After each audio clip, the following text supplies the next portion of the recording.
Halo semua, di sini kami dari kelompok Era Abad Pertengahan akan menjelaskan hasil diskusi kami. Sebelum itu, kami akan memperkenalkan diri terlebih dahulu. Nama saya sendiri bernama Natalia, kedua Melania, ketiga Maldi. Baik, di sini kami akan menjelaskan hasil diskusi kami. Abad Pertengahan dalam sejarah Eropa berlangsung dari abad ke-5 sampai abad ke-15 Masehi. Abad Pertengahan bermuka sejak runtuhnya Kekaisaran Romawi Barat dan masih berlanjut manakala Eropa mulai memasuki abad pembaharuan dan abad penjelajahan. Sejarah dunia barat secara tradisional dibagi menjadi 3 kurung waktu, yakni abad kuno, abad pertengahan, dan zaman modern. Dengan kata lain, abad pertengahan adalah kurun waktu peralihan dari abad kuno ke masa zaman modern. Abad pertengahan masih terbagi lagi menjadi 3 kurung waktu, yakni awal abad pertengahan, puncak abad pertengahan, dan akhir abad pertengahan. Penurunan jumlah penduduk,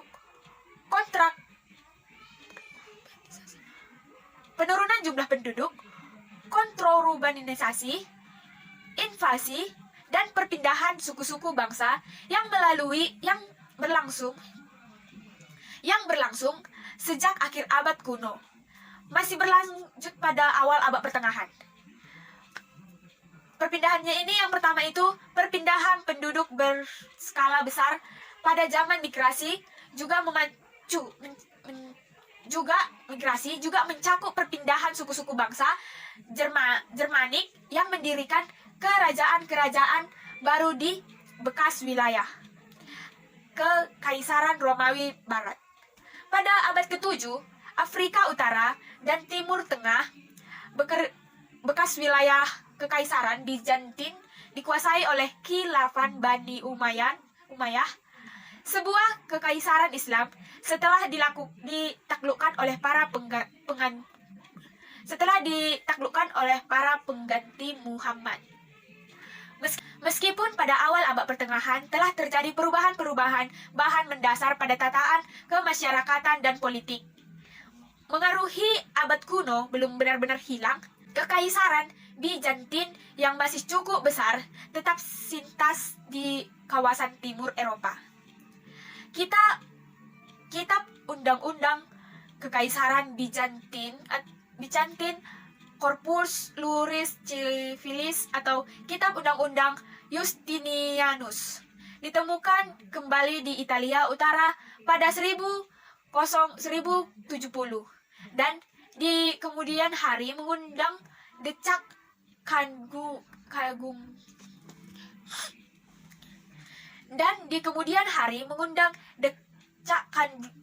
Kangum dari berbagai kalangan sepanjang abad pertengahan.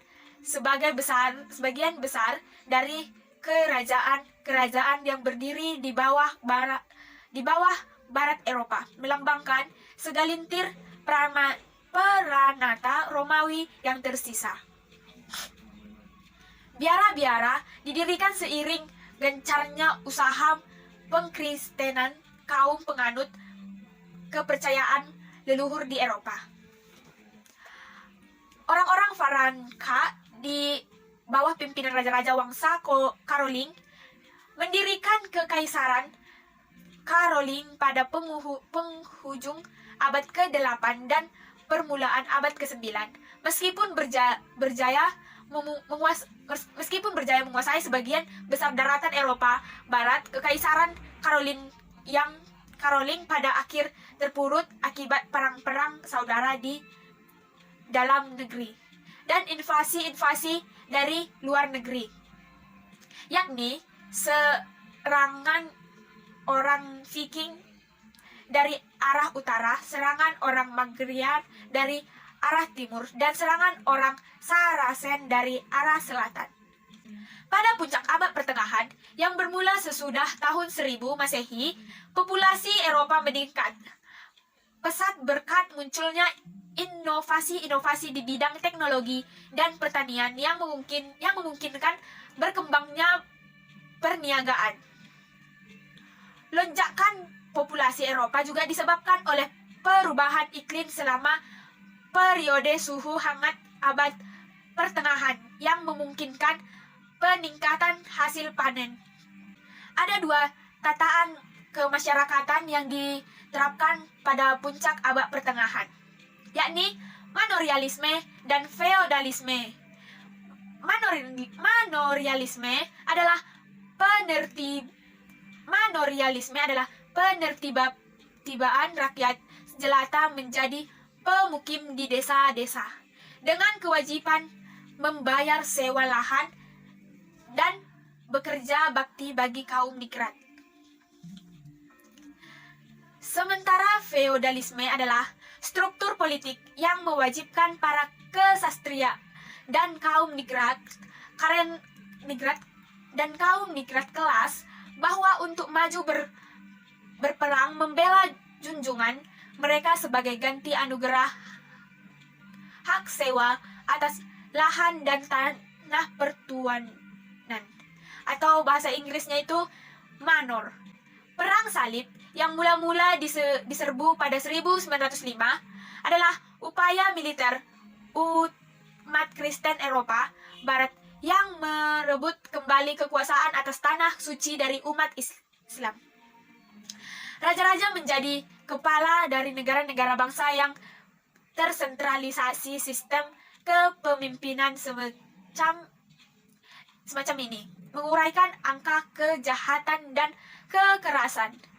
Namun, membuat cita-cita untuk menciptakan suatu dunia Kristen yang bersatu semakin sukar diwujudkan.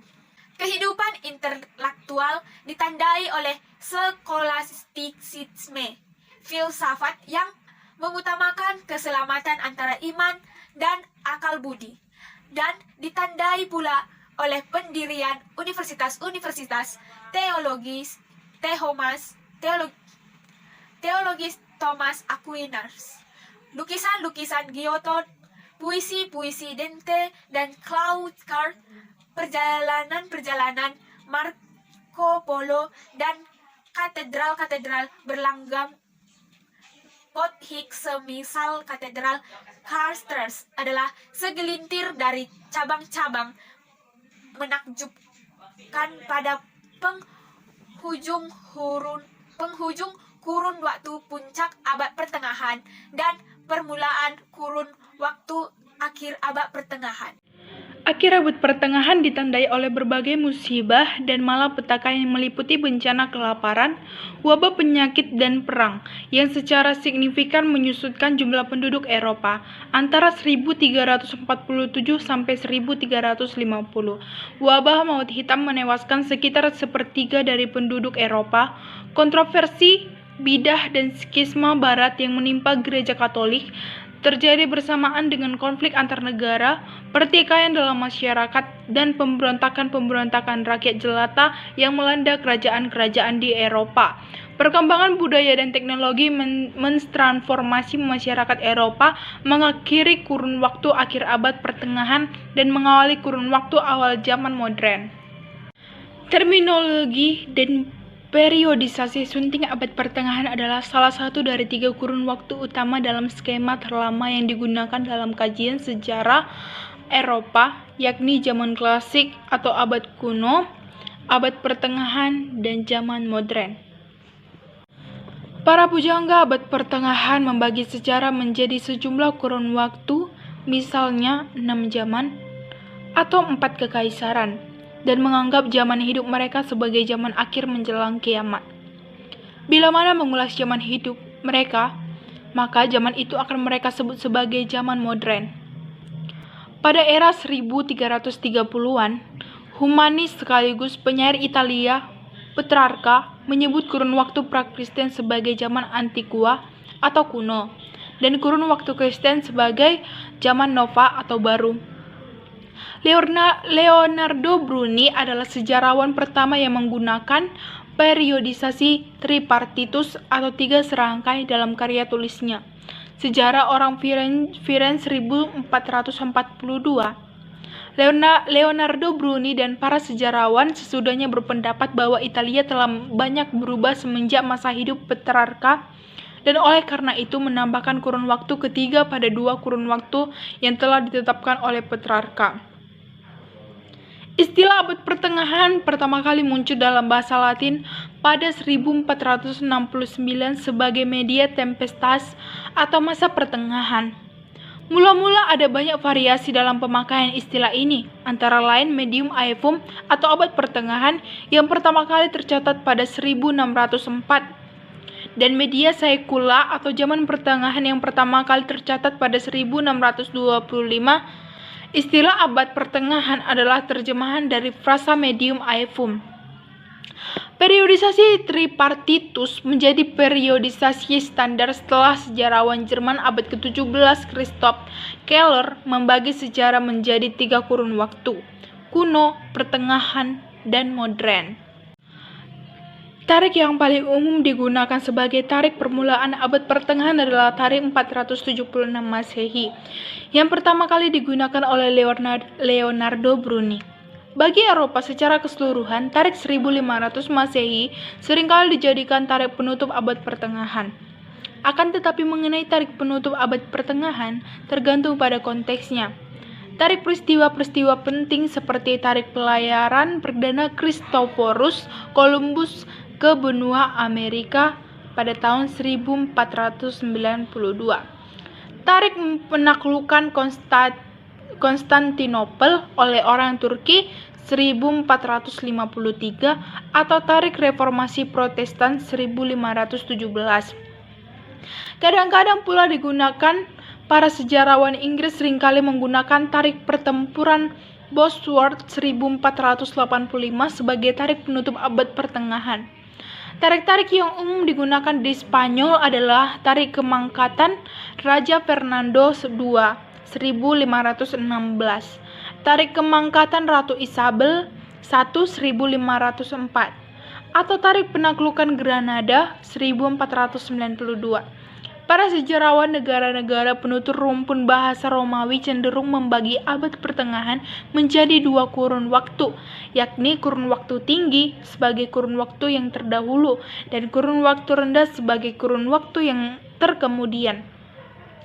Para sejarawan penutur bahasa Inggris mengikuti jejak rekan-rekan mereka di Jerman, umumnya membagi abad pertengahan menjadi 3 kurun waktu, yakni kurun waktu awal, kurun waktu puncak, dan kurun waktu akhir. Pada abad ke-19, seluruh abad pertengahan kerap dijuluki abad ke-8. Namun, semenjak abad pertengahan dibagi menjadi 3 kurun waktu, pemakaian istilah ini pun dibatasi oleh kurun waktu awal abad pertengahan saja, setidaknya di kalangan sejarawan. Abad pertengahan kerap diolok-alik sebagai zaman kebodohan dan ketakhayul, manakala kata-kata para pemuda agama lebih dihargai daripada pengalaman dan pemikiran pribadi. Olok-olok semacam ini berasal dari abad pembaruan dan abad pencerahan. Budaya ilmiah mereka dengan budaya ilmiah abad pertengahan. Para ilmuwan abad pembaharuan menganggap abad pertengahan adalah kurun waktu kemerosotan dari budaya dan peradaban tinggi dunia klasik. Sejumlah pihak justru beranggapan bahwa umumnya akal budi sangat dijunjung tinggi pada abad pertengahan.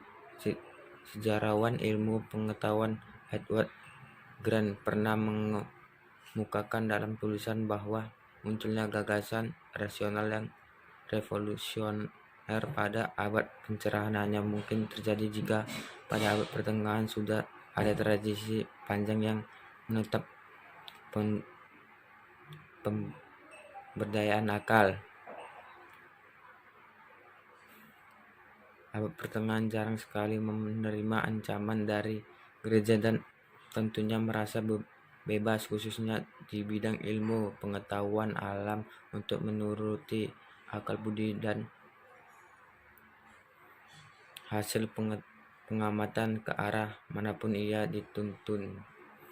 Olok-olok terhadap abad pertengahan juga terungkap dalam beberapa prasangka tertentu.